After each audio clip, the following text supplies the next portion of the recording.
Au cœur de l'Europe médiévale, au milieu des avancées et des fléaux, s'est déroulée l'une des guerres les plus longues et marquantes de l'histoire, la guerre de 100 ans.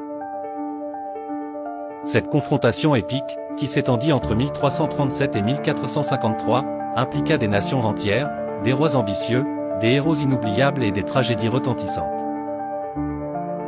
Elle fut, en grande partie, le résultat d'une revendication complexe liée à la succession au trône de France. Les prétentions anglaises, incarnées par Édouard III, défiaient la légitimité du roi français, Philippe VI. La tension grandissante entre les deux royaumes amena à une série de batailles avec des enjeux colossaux. Dès le début du conflit, la rivalité s'enflamma avec des succès militaires oscillant entre les deux côtés.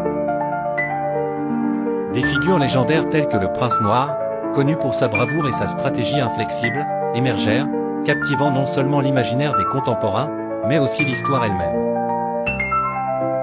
Les désastres comme la défaite française à Crécy et la prise de Calais accentuèrent le désespoir du roi de France et de son peuple.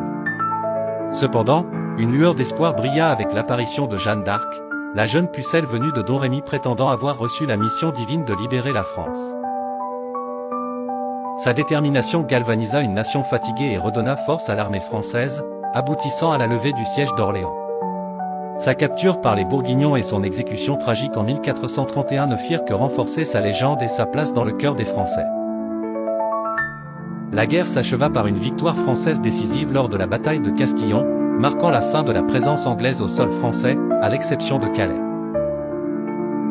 La guerre de 100 Ans laissa une empreinte indélébile sur le paysage politique et culturel de l'Europe, transformant pour toujours les dynamiques de pouvoir et l'identité nationale des deux nations autrefois en guerre.